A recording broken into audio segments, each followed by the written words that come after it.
cliche to say that the president is disconnected from the American people on this issue, but how else do you describe it? He just doesn't get it. That voice coming in from Alaska from Sarah Palin, and it's not just Republicans breaking with the president over the Ground Zero mosque. From Ground Zero to Prudhoe Bay, it's the summer controversy that won't go away. Top Line starts right now.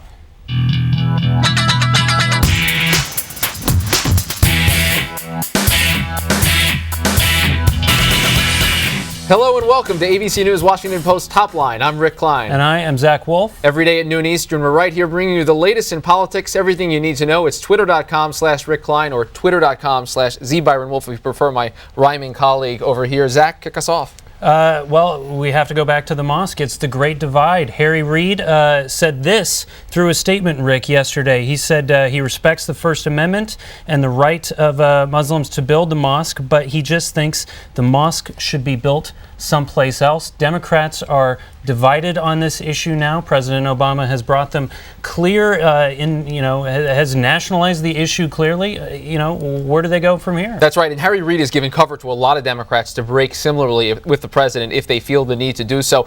Just about every Democrat in the country can expect to get asked about this in the days and weeks ahead. Now they've got a roadmap, and it puts Harry Reid and most of those candidates presumably on one side and President Obama on the other side. Next up, welcome to the jungle. Voters voting, and we love that. And we say it's a jungle because in Washington state today, there is a so-called jungle primary where all of the candidates, regardless of party affiliation, are on one ballot. We expect that Senator Patty Murray will move on and probably face Dino Rossi, the Republican, in the fall. But this is being watched for a number of reasons. First of all, you have a Sarah Palin-backed candidate who's not expected to win in Clint Didier. You also have a lot of folks watching Patty Murray, a veteran Democratic senator, a member of Democratic leadership. Will she break 50%? How far will she be from that? How much trouble is she in? We'll get a clear indicator, a very good indicator of that today. That's right, and it shows the problem of Democrats in general. She started her career as the mom in tennis shoes.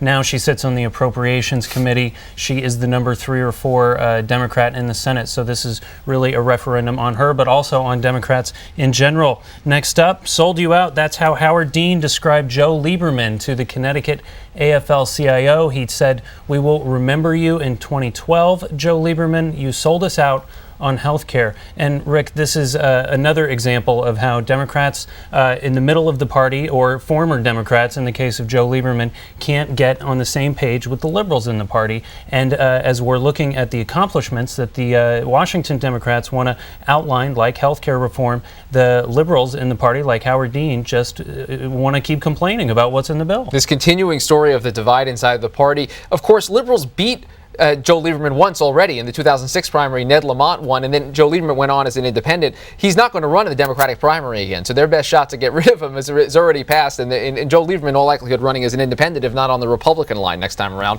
And finally today, as American as, well, you know the rest of the phrase, and actually Carl Levin, the senator from Michigan, felt it in the face yesterday. He got hit with an apple pie. Anti-war protesters that decided to bake something and throw it in his face, and this is what Carl Levin had to say afterward.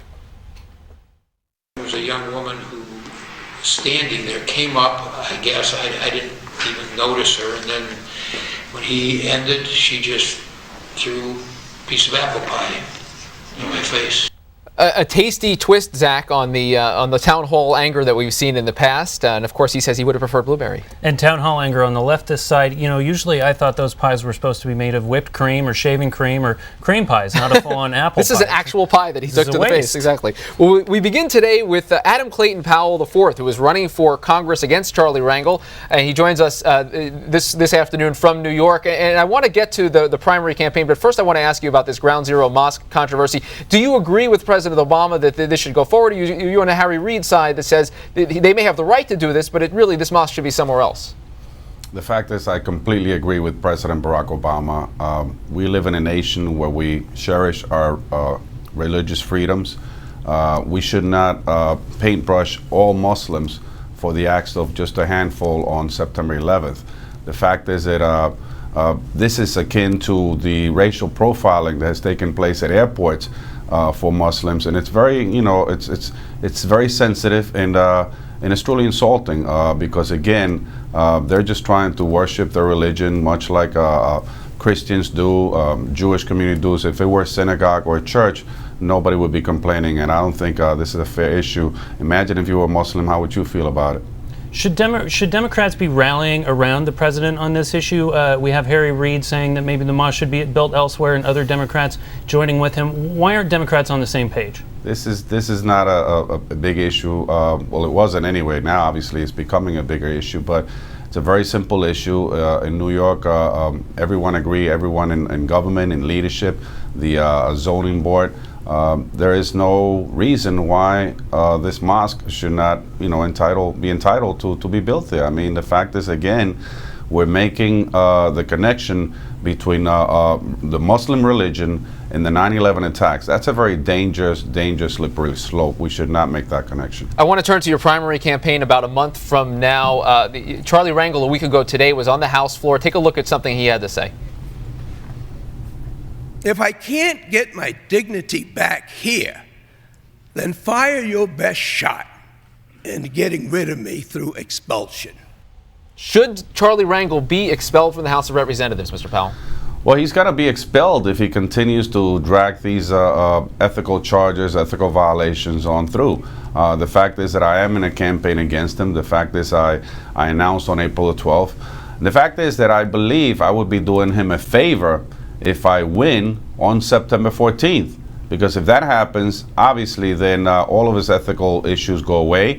He'll be a lame duck congressman who has served, well for 40 years. Obviously longevity alone creates a legacy. But the fact is the last couple of years have not been so good. He lost his chairmanship as chairman of Ways and Means. He lost his power. Look, people may say, oh, he still has the connections in Congress. Those are the same connections that ask him to step down as chairman of Ways and Means. Those are the same connections that have been returning monies back to him that he donated to them or given it to charity. Those are the same connections in Congress that are urging him to please resign, not just for your own good, but for the good of the party, for the good of the nation. Do not drag us, meaning this entire nation and obviously the constituents in his congressional district who beloved him. For many years he has served. And they feel like he should really resign, step down with some level of dignity and allow us to turn the page to a new level of leadership. The fact is that everyone knows a change is coming. The question is when and who will replace Charlie Rangel. And we're very ready to answer those questions and are prepared for a big victory on September the 14th. Now, Charlie Rangel has been in Congress since 1971 when he replaced your father there. Why do these members get so entrenched? He is so beloved in that community. Why is it so difficult once they're in office to get them out? Well, this is the second most Democratic district, congressional district in the nation. And the incumbency factor is very important. I ran against him in 1994, and back then he had no ethical violations that we know of. And obviously he was much stronger back then. And I had just started in the New York City Council, so I was very young, inexperienced, if you will. And with all of that, he only beat me by 21, 22 points. I say only because he outspent me like 30-1. He spent $2.5 million. I only had about $70,000, $80,000 maybe. The fact is that now this is a much more competitive race. A poll came out about a month ago, and it showed that he was only at 39%, well below the 50% mark for an incumbent of 40 years. And I was at 21%, 18%. 2 months out before the primary was very encouraging for me and my supporters, because the fact is everyone knows that a decent race will close that gap as the election of September 14th gets closer. Also, these margins never take into account the energy of the voters. And I can assure you, for obvious reasons, that a voter for Adam Clayton Powell will be much more enthusiastic about going out on election day than a voter for Charlie Rangel. This is one of the reasons why Mayor Michael Bloomberg is usually up by 20, 25, 30 points and only wins by a handful. Because again, even though people vote for him, they don't have the same energy and enthusiasm as his challenger. So we're very hopeful for a big victory on September 14th. We will turn the page to a new leadership in Northern Manhattan. You mentioned Mayor Bloomberg, and he was among the folks who turned out for Charlie Rangel's 80th birthday party last week. You also saw Andrew Cuomo and much of the Democratic political establishment. Why do you think they continue to stand behind him? Well, the fact this is a political machine. They really are so out of touch with the community, with the people. They listen to each other. They listen to political consultants, to big donors.